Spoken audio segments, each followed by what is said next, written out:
guys? Welcome to the TigersuitGuy channel. I'm the TigersuitGuy, and today I'm going to be doing Adobe Photoshop CC Tutorials Episode 3. In this tutorial, I'm going to be teaching you all about 3D text and images. Also, before I forget, if you visit GVFX Tutorials channel, it's featured on my channel. He's also uploading this series as well, so I just want to give a quick shout out to me, even though he has more subscribers. So go and check out his channel. He's got some really cool Cinema 4D and other tutorials as well, like After Effects, I think. So go and check out his channel, links in the description for that.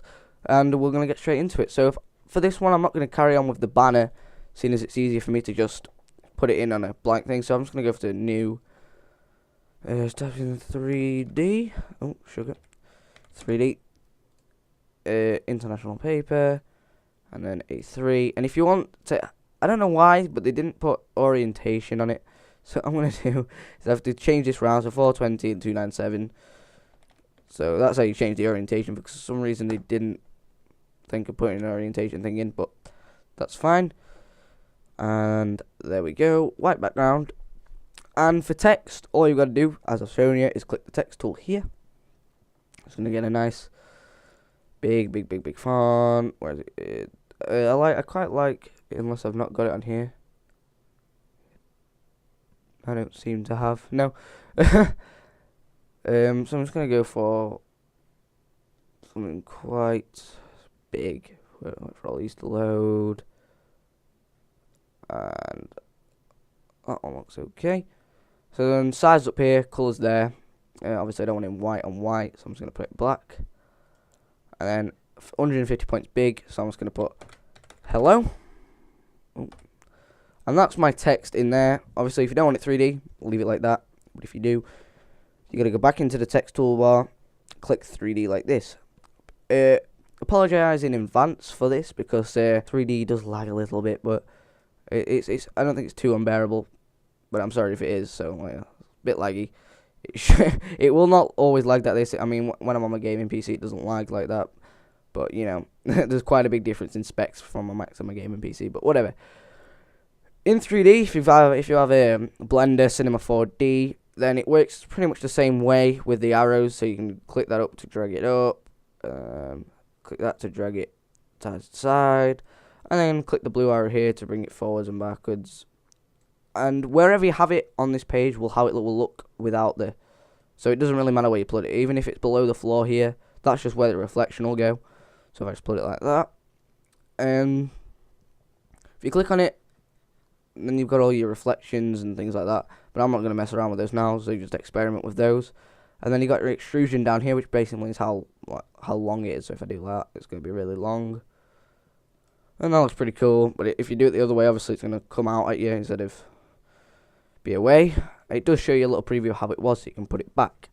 So that's fine for the text, and you can do that with any font pretty much, unless it's too complicated for the Photoshop to path it. And then if you click down here or there, then it shows you what lights you've already got. But if you click down here, you can add new lights. So I like the spotlight the most, really. It looks the best. And then if you move it around like that, that's how you kind of get a little little gradient effect on it.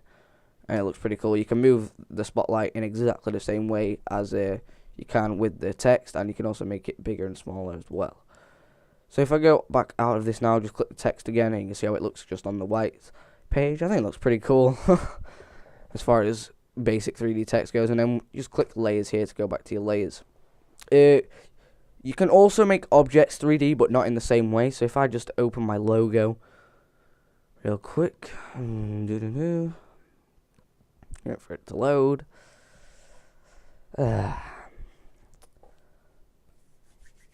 Right, desktop, and then I find my logo. There it is. And that will open it in my new tab again. It is a transparent background, believe it or not. So, and then click the move tool up here. Just drag the tab out if you want to put another image in, and just drag it in like this. If you do copy and paste an image with a transparent background off the internet, for some reason it's not going in, unless I've already put it in. No, it's not. If you do copy and paste an image off the internet with a transparent background, just paste it straight into Photoshop, then it's not going to work. You have to save it and then put it in. For some reason it doesn't seem to be wanting to go in. I don't know why, but yay, there we go. For some reason it said index, but the way I got around that was just by selecting it all and dragging it in. Slightly weird, it shouldn't do that, but you know, just put it on my text because it's got a transparent background, so you can put it anywhere you want. And obviously to scale, edit, transform, scale, I want it a little bit bigger. Just put it, if you want to keep the scale the right resolution, so if I just stop this now and go back to what it was, if you want to keep it like in the right, you know, resolution, just press your shift key and then hold it, and it won't let you move it anywhere but up or down with the diagonal. And then just stick that there. And then if you want to make this 3D, you might as well. Looks a bit cool and stands out a little bit more. And then right click over here, and then click new extrusion from selected layer, or 3D extrusion even. And then it's basically exactly the same. It will just make that 3D, and then you can move it around in exactly the same. I always put the lighting effects on this, on like this side. Again, because it gives it more of a definition, more of a, you know. If I just drag it up, you can see. I don't want it all the back, so then it looks yellow. And I don't know. I don't know about you, but I don't really see many yellow tigers about. I don't really see many tigers about at all, to be fair, but especially not yellow ones if I was going to see any. Okay, so that's, you know, I'll do. Click the text again. It gets you out of it. Click the layers.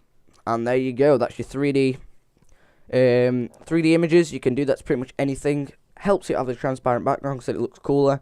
Text as well. There is other things like you can put different textures on the text and on the logo. But that is something that I'm not very experienced in. I can do, but only to a very, very basic level that won't help you much. And also, it doesn't look great with me. But if you do want to do that, there's plenty of other tutorials on YouTube or anywhere else that will tell you how to do that. And obviously, you can extrude this as well, just as you can do the text to make it very, very long. But that's just basic 3D. And I think it helps to give more. If you want something to stand out more, it just helps to give it a little bit more of a professional look and a bit more of a standout. But don't overuse it, as it can look a little bit messy after a while. So don't overuse it, but use it to where you think it looks good. I hope you enjoyed this video, guys. Please comment, rate, and sub, and I'll see you in the next episode, which shall be to do with copyright. Believe it or not, that's how you know, removing copyright for something that you need to. If copyright matters, obviously it doesn't for a banner or anything else that you're just going to use for yourself, then I'll show you how to remove that and make it still look alright. So thanks for watching, guys. Please comment, rate, and sub, and I'll see you in the next video.